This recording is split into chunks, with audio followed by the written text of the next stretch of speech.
ನಮಸ್ಕಾರ ಸ್ನೇಹಿತರೆ, ನನ್ನ ಚಾನಲ್ಗೆ ನಿಮ್ಮೆಲ್ಲರಿಗೂ ಆತ್ಮೀಯವಾದಂಥ ಸ್ವಾಗತ.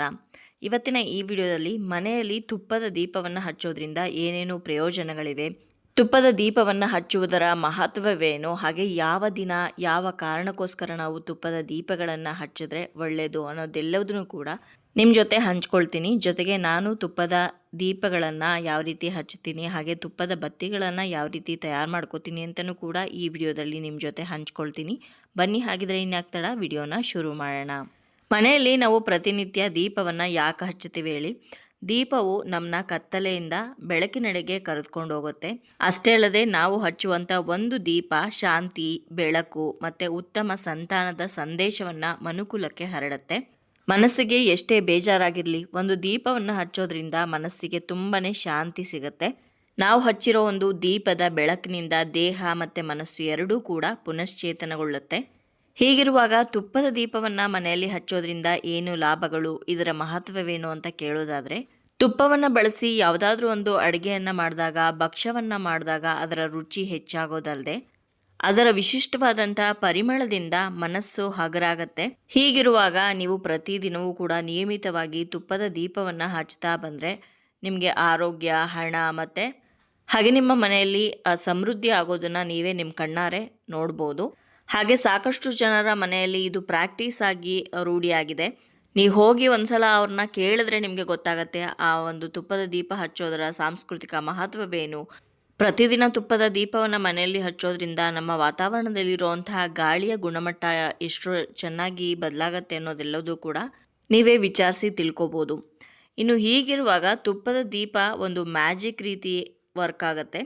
ಈ ದೀಪ ಉರಿಸೋದ್ರಿಂದ ಅನೇಕ ಪ್ರಯೋಜನಗಳಿವೆ. ಅಗ್ನಿ ಪುರಾಣವೂ ಸಹ ಸನಾತನ ಧರ್ಮದ ಪ್ರಕಾರ ಮನೆಯಲ್ಲಿ ತುಪ್ಪದ ದೀಪವನ್ನು ಬೆಳಗಿಸೋದ್ರಿಂದ ಅನೇಕ ಲಾಭಗಳಿವೆ ಅಂತ ತಿಳಿಸಿದೆ. ಹಾಗಿದ್ರೆ ತುಪ್ಪದ ದೀಪವನ್ನು ಬೆಳಗಿಸೋದ್ರಿಂದ ಏನೇನು ಪ್ರಯೋಜನಗಳಿವೆ ಅಂತ ಒನ್ ಬೈ ಒನ್ ತಿಳ್ಕೊಳ್ತಾ ಹೋಗೋಣ.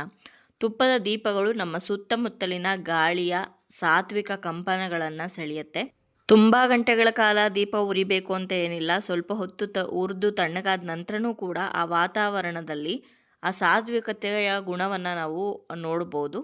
ಇನ್ನು ಎರಡನೇ ಪಾಯಿಂಟ್ ಏನಂದರೆ, ತುಪ್ಪದ ದೀಪದ ಬೆಂಕಿ ಮನೆಗೆ ಕೀಟನಾಶಕವಾಗಿ ಕಾರ್ಯನಿರ್ವಹಿಸುತ್ತೆ.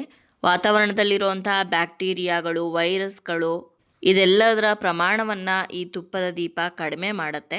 ಇನ್ನು ಮೂರನೇ ಪ್ರಯೋಜನ ಏನು ಅಂದರೆ, ಸೂರ್ಯೋದಯ ಹಾಗೆ ಸೂರ್ಯಾಸ್ತ ಅಂದರೆ ಬೆಳಗಿನ ಜಾವ ಮತ್ತು ಮುಸ್ಸಂಜೆಯಲ್ಲಿ ತುಪ್ಪದ ದೀಪವನ್ನು ಮನೆಯಲ್ಲಿ ಬೆಳಗಿಸೋದ್ರಿಂದ ಮನೆಯ ಪರಿಸರ ಮತ್ತು ಅಲ್ಲಿನ ಸದಸ್ಯರಿಗೂ ಕೂಡ ದೀಪ ಹಚ್ಚೋದ್ರಿಂದ ತುಂಬಾ ಒಳ್ಳೆಯದಾಗತ್ತೆ ಅಂತ ನಮ್ಮ ಶಾಸ್ತ್ರಗಳಲ್ಲಿ ಹೇಳಿದ್ದಾರೆ. ಇನ್ನು ನಾಲ್ಕನೇ ಪಾಯಿಂಟ್ ಏನಂದರೆ, ತುಪ್ಪದ ದೀಪವನ್ನು ಹಚ್ಚೋದ್ರಿಂದ ಮನೆಯಲ್ಲಿ ಕೆಟ್ಟದ್ರ ಮೇಲೆ ಒಳ್ಳೆಯ ವಿಜಯವನ್ನು ಸಾಧಿಸುತ್ತೆ ಅಂತ ಹೇಳ್ತಾರೆ. ಅಂದರೆ ನಕಾರಾತ್ಮಕ ಶಕ್ತಿ ಮನೆಯಲ್ಲಿರುವಂಥದ್ದು ಕಡಿಮೆ ಆಗಿ ಸಕಾರಾತ್ಮಕ ಶಕ್ತಿ ಮನೆಯಲ್ಲಿ ಹೆಚ್ಚಾಗತ್ತೆ ಅಂತ ಹೇಳ್ಬೋದು. ಇನ್ನು ಐದನೇ ಪಾಯಿಂಟ್ ಏನಂದರೆ, ನೀವು ಮನೆಯಲ್ಲಿ ತುಪ್ಪದ ದೀಪವನ್ನು ಹಚ್ಚಿ ನಿಮ್ಮ ಮನಸ್ಸಿನಲ್ಲಿರೋದನ್ನೇನಾದರೂ ದೇವ್ರ ಹತ್ರ ಕೇಳ್ಕೊಬೇಕು ಅಂತ ಅನ್ನಿಸ್ದಾಗ, ಅಥವಾ ನಿಮ್ಮ ಜೀವನದಲ್ಲಿ ಏನೋ ಒಂದು ಕೆಟ್ಟದ್ದು ನಡೀತಾ ಇದೆ ಅಂದಾಗೂ ಕೂಡ ನೀವು ತುಪ್ಪದ ದೀಪವನ್ನು ದೇವ್ರ ಮುಂದೆ ಹಚ್ಚಿ ಆ ಪ್ರಾರ್ಥನೆಗಳನ್ನು ದೇವ್ರ ಮುಂದೆ ಹೇಳ್ಕೊಂಡಾಗ ಅದು ತುಂಬಾ ಬೇಗ ನೆರವೇರುತ್ತೆ ಅಂತಲೂ ಕೂಡ ಹೇಳ್ತಾರೆ. ಇನ್ನು ಆರನೇ ಪ್ರಯೋಜನ ಏನು ಅಂತ ಕೇಳೋದಾದರೆ, ತುಪ್ಪದ ದೀಪ ಮನೆಯಲ್ಲಿ ಹಚ್ಚೋದ್ರಿಂದ ಒಂದು ಸಂಭ್ರಮಾಚರಣೆಯ ವಾತಾವರಣವನ್ನು ಉತ್ತೇಜಿಸುತ್ತೆ ಅಂತ ಹೇಳ್ತಾರೆ. ಇದು ಹೇಗೆ ಅಂತಂದರೆ, ಯಾರಾದರೂ ಬಂದು ಒಂದು ಒಳ್ಳೆ ವಿಷಯ ನಿಮಗೇನಾದರೂ ಹೇಳಿದ ತಕ್ಷಣ ಮನೇಲಿ ದೊಡ್ಡವರಿದ್ದರೆ, ಹೋಗಮ್ಮ ಮೊದಲು ಒಳ್ಳೆ ವಿಷಯ ಕಿವಿಗೆ ಬಿತ್ತು, ಹೋಗಿ ದೇವ್ರ ಹತ್ರ ತುಪ್ಪದ ದೀಪ ಹಚ್ಚು ಅಂತ ಹೇಳ್ತಾರಲ್ವ, ಇದು ಇದೇ ಕಾರಣಕ್ಕೋಸ್ಕರ. ಇನ್ನು ಮನೆಯಲ್ಲಿ ತುಪ್ಪದ ದೀಪವನ್ನು ಹಚ್ಚೋದ್ರಿಂದ ಒಬ್ಬರ ನಡುವೆ ಇನ್ನೊಬ್ಬರ ಸಾಮರಸ್ಯ ಹೆಚ್ಚಾಗುತ್ತೆ, ಹಾಗೆ ಭರವಸೆಯನ್ನು ಪ್ರತಿನಿಧಿಸುತ್ತೆ ಈ ತುಪ್ಪದ ದೀಪ. ಇನ್ನು ಏಳನೇ ಉಪಯೋಗ ಏನು ಅಂತ ಕೇಳೋದಾದರೆ, ತುಪ್ಪದ ದೀಪವನ್ನು ನಾವು ಮನೆಯಲ್ಲಿ ಹಚ್ಚೋದ್ರಿಂದ ಮನಸ್ಸಿನ ಶಾಂತಿ ಹಾಗೆ ಸಂತೋಷ ಹೆಚ್ಚಾಗತ್ತೆ. ಹಾಗೆ ತುಪ್ಪದ ದೀಪದ ಮಿನುಗುವ ಬೆಳಕು ದುಷ್ಟಶಕ್ತಿಗಳನ್ನು ದೂರ ಇಡುತ್ತೆ. ಅಂದರೆ ಯಾರೇ ಏನೇ ಕೆಟ್ಟದ್ದು ಮಾಡಿಸಿದ್ರೂ ಕೂಡ ಅದು ನಿಮಗೆ ತಗಲೋದಿಲ್ಲ. ಅಷ್ಟೇ ಅಲ್ಲದೆ ಮಾನಸಿಕವಾಗಿ ತುಂಬ ಸ್ಪಷ್ಟತೆಯನ್ನು ಹೆಚ್ಚಿಸುತ್ತೆ. ತುಪ್ಪದ ದೀಪವನ್ನು ನೀವು ಮನೆಯಲ್ಲಿ ಹಚ್ಚೋದ್ರಿಂದ ಅಂದರೆ ತುಂಬ ಕ್ಲಿಯರ್ ಆಗಿರ್ತಾರೆ, ಯಾವುದೇ ಒಂದು ವಿಷಯದಲ್ಲಿ ಗೊಂದಲಗಳನ್ನು ಇಟ್ಕೊಂಡಿರೋದಿಲ್ಲ. ಇನ್ನು ಎಂಟನೇ ಉಪಯೋಗ ಏನು ಅಂದರೆ, ತುಪ್ಪದ ದೀಪವು ಹೊರಸೂಸುವಂತಹ ಪರಿಮಳ ಇದೆಯಲ್ಲ, ಅದು ತುಂಬಾ ಆಹ್ಲಾದಕರವಾಗಿರುತ್ತೆ. ಮನೆಯಲ್ಲಿ ಇರ್ತಕ್ಕಂತಹ ಪೊಲ್ಯೂಟೆಡ್ ಏರ್ ಅಂದರೆ ಕೆಟ್ಟ ಗಾಳಿ ಏನಿರುತ್ತಲ್ಲ, ಅದನ್ನೆಲ್ಲ ಶುದ್ಧ ಮಾಡುವಂಥ ಶಕ್ತಿಯನ್ನು ಈ ತುಪ್ಪದ ದೀಪ ಹೊಂದಿದೆ ಅಂತ ಹೇಳ್ಬೋದು. ಇನ್ನು ಕೊನೆಯದಾಗಿ ನಾನು ಮೊದಲೇ ಹೇಳಿದಾಗೆ ತುಪ್ಪದ ದೀಪಗಳು ಸಕಾರಾತ್ಮಕತೆಯನ್ನು ಮನೆಯಲ್ಲಿ ಹೆಚ್ಚು ಮಾಡುತ್ತೆ. ಹಾಗೆ ಹೊರಗಿನಿಂದ ಬರುವಂಥ ಯಾವುದೇ ನೆಗೆಟಿವ್ ಎನರ್ಜಿ ಇರ್ಬೋದು ಆ ನೆಗೆಟಿವ್ ಎನರ್ಜಿಯನ್ನು ಮನೆಯಿಂದ ಹೊರ ಹಾಕೋದಕ್ಕೆ ಒಂದು ಉತ್ತಮ ಮಾರ್ಗ ಅಂತ ಹೇಳ್ಬೋದು. ಹಾಗೆ ಈ ತುಪ್ಪದ ದೀಪವನ್ನು ನಾವು ಮನೆಯಲ್ಲಿ ಹಚ್ಚೋದ್ರಿಂದ ಈ ದೀಪ ಎಲ್ಲ ದುಷ್ಟಶಕ್ತಿಗಳ ಪ್ರಭಾವವನ್ನು ಕಡಿಮೆ ಮಾಡುತ್ತೆ ಅಂತ ಹೇಳ್ತಾರೆ. ಇನ್ನು ಈ ತುಪ್ಪದ ದೀಪವನ್ನು ಹಚ್ಚೋದ್ರಿಂದ ಆಧ್ಯಾತ್ಮಿಕವಾಗಿ ತುಂಬಾ ಉಪಯೋಗ ಇದೆ ಅಂತ ನಾನು ಹೇಳಿದ್ನಲ್ವ. ಯಾವ ದಿನ ಯಾವ ದೇವರಿಗೆ ಹಚ್ಚಿದ್ರೆ ಏನು ಒಳ್ಳೆಯದು ಅಂತ ಇವಾಗ ತಿಳ್ಕೊಳ್ಳೋಣ. ತುಪ್ಪದ ದೀಪವನ್ನು ಅದರಲ್ಲೂ ಹೆಣ್ಣು ದೇವತೆಗಳಿಗೆ ಹಚ್ಚಿದ್ರೆ ಬಹಳನೇ ಶ್ರೇಷ್ಠ ಅಂತ ಹೇಳ್ತಾರೆ. ಹೀಗಿರುವಾಗ ಪ್ರತಿದಿನ ಆಗದೇ ಇದ್ದರೂ ಕೂಡ ಮಂಗಳವಾರ ಅಥವಾ ಶುಕ್ರವಾರ ದಿವಸ ನೀವು ತುಪ್ಪದ ದೀಪಗಳನ್ನು ಹಚ್ಚೋದ್ರಿಂದ, ಲಕ್ಷ್ಮೀ ದೇವಿಯ ಮುಂದೆ ಅದರಲ್ಲೂ ತುಪ್ಪದ ದೀಪವನ್ನು ಹಚ್ಚೋದ್ರಿಂದ ನೀವು ಸಂಪತ್ತು ಹಾಗೆ ಸಮೃದ್ಧಿ ಪ್ರಾಪ್ತಿಯಾಗತ್ತೆ ಅಂತ ಹೇಳ್ತಾರೆ. ಇನ್ನು ನಿಮಗೇನಾದರೂ ದೋಷಗಳು ನಿವಾರಣೆ ಆಗಬೇಕು ಅಂತ ಇದ್ದರೆ ಗಣಪತಿ ಮುಂದೆ ತುಪ್ಪದ ದೀಪಗಳನ್ನು ಹಚ್ಚೋದ್ರಿಂದ ವಾಸ್ತು ದೋಷಗಳು ಇದೆಲ್ಲವೂ ನಿವಾರಣೆ ಆಗುತ್ತೆ. ಹಾಗೆ ನಾಗದೇವರ ಮುಂದೆ ತುಪ್ಪದ ದೀಪಗಳನ್ನು ಹಚ್ಚೋದ್ರಿಂದ ನಿಮಗೆ ಸರ್ಪ ದೋಷಗಳು ದೂರವಾಗತ್ತೆ. ಇನ್ನು ಶಕ್ತಿ ದೇವತೆಗಳ ಮುಂದೆ ತುಪ್ಪದ ದೀಪಗಳನ್ನು ಹಚ್ಚೋದ್ರಿಂದ ನಿಮಗೆ ಧೈರ್ಯ ಹಾಗೆ ಶಕ್ತಿಯನ್ನು ಕೊಡ್ತಾಳೆ ಆ ದೇವಿ ಅಂತ ಹೇಳ್ತಾರೆ. ಇನ್ನು ಈ ತುಪ್ಪದ ದೀಪವನ್ನು ಕೇವಲ ಶುಭ ಸಮಾರಂಭಗಳಲ್ಲಿ ಮಾತ್ರನೇ ಅಲ್ಲದೆ ಸೂತಕ ಇರುವಂಥ ಸಮಯದಲ್ಲಿ ಹಾಗೆ ಗ್ರಹಣದ ಸಮಯದಲ್ಲಿಯೂ ಕೂಡ ತುಪ್ಪದ ದೀಪವನ್ನು ಹಚ್ಚೋದಕ್ಕೆ ವಿಶೇಷ ಮಹತ್ವವನ್ನು ಕೊಟ್ಟಿದ್ದಾರೆ. ಆ ಸಮಯದಲ್ಲಿಯೂ ಕೂಡ ನೀವು ತುಪ್ಪದ ದೀಪಗಳನ್ನು ಹಚ್ಬೋದು ಅಂತ ಹೇಳ್ತಾರೆ. ಇನ್ನು ಯಾವುದೇ ಒಂದು ಪೂಜೆ ಆಗಿರ್ಬೋದು, ಅದು ತುಪ್ಪದ ದೀಪ ಹಚ್ಚದೆ ಆ ಪೂಜೆ ಅಪೂರ್ಣ ಅಂತ ಭಾವಿಸ್ತಾರಂತೆ. ಹಾಗಾಗಿ ನೀವು ಕೊನೆಯದಾಗಿ ಒಂದು ತುಪ್ಪದ ಬತ್ತಿನಾದರೂ ಹಚ್ಕೊಂಡು ಆರತಿಯನ್ನಾಗಲಿ ಮಾಡಲೇಬೇಕು ಅಂತ ಹೇಳ್ತಾರೆ. ಇನ್ನು ತುಪ್ಪದ ದೀಪವನ್ನು ಹಚ್ಚಬೇಕು ಅಂದಾಕ್ಷಣಕ್ಕೆ ತುಂಬಾ ದುಬಾರಿ, ಅಷ್ಟೊಂದು ತುಪ್ಪವನ್ನು ತರೋದಕ್ಕೆ ನಮಗೆ ಶಕ್ತಿ ಇಲ್ಲ ಅಂತ ನೀವು ಹೇಳ್ಬೋದು.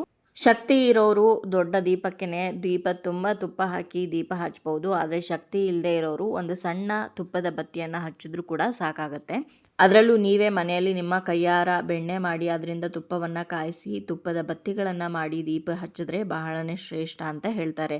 ನಾವು ಕೊಂಡ್ಕೊಂಡು ಬಂದು ಹಚ್ಚಿದ್ದಕ್ಕಿಂತನೂ ಕೂಡ ನಿಮ್ಮ ಕೈಯಾರೆ ಮಾಡಿ ನೀವು ಹಚ್ಚಿದಾಗ ದೇವರ ಜೊತೆ ಆ ಕನೆಕ್ಷನ್ ಇನ್ನೂ ಕೂಡ ಚೆನ್ನಾಗಿರುತ್ತೆ ಅಂತ ಹೇಳ್ತಾರೆ. ಹಾಗಾಗಿ ಮನೆಯಲ್ಲೇ ನೀವು ಕೆನೆಯನ್ನು ಎತ್ತಿಟ್ಟು ಅದರಿಂದ ಬೆಣ್ಣೆಯನ್ನು ಮಾಡಿ ತುಪ್ಪವನ್ನು ಕಾಯಿಸಿ ತುಪ್ಪದ ಬತ್ತಿಗಳನ್ನು ಮಾಡಿ ದೇವರಿಗೆ ಪ್ರತಿನಿತ್ಯ ಹಚ್ಬೋದು. ಪ್ರತಿನಿತ್ಯ ಆಗದೇ ಇದ್ದರೂ ಕೂಡ ಮಂಗಳವಾರ ಅಥವಾ ಶುಕ್ರವಾರ ದಿವಸ ಅಥವಾ ವಿಶೇಷ ದಿನಗಳಲ್ಲಿ, ಹಬ್ಬ ಹರಿದಿನಗಳಲ್ಲಿಯೂ ಕೂಡ ನೀವು ತುಪ್ಪದ ದೀಪವನ್ನು ಹಚ್ಬೋದಾಗಿದೆ. ನಾನು ಕೂಡ ನನ್ನ ಕೈಯಾರ ಬೆಣ್ಣೆ ಮಾಡಿ ತುಪ್ಪ ಕಾಯಿಸಿ ಅದರಲ್ಲಿ ತುಪ್ಪದ ಬತ್ತಿಗಳನ್ನು ಮಾಡಿ ದೀಪ ಹಚ್ಚೋದ್ರಿಂದ ನಾನೇನು ದೀಪ ತುಂಬ ತುಪ್ಪ ಹಾಕ್ಬಿಟ್ಟು ದೀಪವನ್ನು ಹಚ್ಚೋದಕ್ಕೆ ಹೋಗಲ್ಲ. ನನ್ನ ಕೈಯಾರ ಎಷ್ಟು ತುಪ್ಪವನ್ನು ಮಾಡಿರ್ತೀನೋ ಅದರಲ್ಲಿ ಬತ್ತಿಗಳನ್ನು ನೆನೆಸಿ ಪ್ರತಿನಿತ್ಯ ಬತ್ತಿಗಳನ್ನು ಹಚ್ಚುತ್ತೀನಿ. ಹಾಗೆ ಆರತಿಯನ್ನು ಕೂಡ ಮಾಡ್ತೀನಿ. ನಾನು ನವರಾತ್ರಿ ಪೂಜೆ ಮಾಡಿದಾಗ ಪ್ರತಿನಿತ್ಯ ಆ ತುಪ್ಪದ ಆರತಿಯನ್ನು ಮಾಡ್ತಾ ಇರುವಾಗ ತುಂಬ ಜನ ಹೇಗೆ ಮಾಡ್ತೀರಾ ಅನ್ನೋದನ್ನು ತಿಳಿಸ್ಕೊಡಿ ಅಂತ ಕೇಳಿದರು. ಹಾಗಾಗಿ ಈ ವಿಡಿಯೋದಲ್ಲಿ ತುಪ್ಪದ ದೀಪವನ್ನು ಹಚ್ಚೋದ್ರ ಮಹತ್ವವೇನು, ಹಾಗೆ ಆ ದೀಪವನ್ನು ಹಚ್ಚೋದ್ರಿಂದ ಎಷ್ಟೆಲ್ಲ ಪ್ರಯೋಜನಗಳಿವೆ, ಹಾಗೆ ನಾನು ಯಾವ ರೀತಿ ತುಪ್ಪದ ಬತ್ತಿಗಳನ್ನು ಮಾಡ್ಕೊತೀನಿ, ಯಾವ ರೀತಿ ಹಚ್ತೀನಿ ಅನ್ನೋದನ್ನು ನಿಮ್ಮ ಜೊತೆ ಹಂಚ್ಕೊಂಡಿದ್ದೀನಿ. ಇವತ್ತಿನ ಈ ವಿಡಿಯೋ ನಿಮ್ಮೆಲ್ಲರಿಗೂ ಇಷ್ಟ ಆಗಿದೆ ಅಂತ ಭಾವಿಸ್ತೀನಿ. ಇಷ್ಟ ಆಗಿದ್ರೆ ಲೈಕ್ ಮಾಡಿ, ಬೇರೆಯವ್ರಿಗೂ ಕೂಡ ಶೇರ್ ಮಾಡಿ. ಹಾಗೆ ನಿಮ್ಮ ಅನಿಸಿಕೆ ಅಭಿಪ್ರಾಯವನ್ನು ಖಂಡಿತವಾಗ್ಲೂ ಕಮೆಂಟ್ ಮುಖಾಂತರ ಬರೆದು ತಿಳಿಸಿ. ಮತ್ತೊಂದು ಇಂಟ್ರೆಸ್ಟಿಂಗ್ ವಿಡಿಯೋದೊಂದಿಗೆ ಭೇಟಿಯಾಗ್ತೀನಿ. ಅಲ್ಲಿಯವರೆಗೂ ಧನ್ಯವಾದಗಳು. ಲೋಕ ಸಮಸ್ತ ಸುಖಿನೋ ಭವಂತು.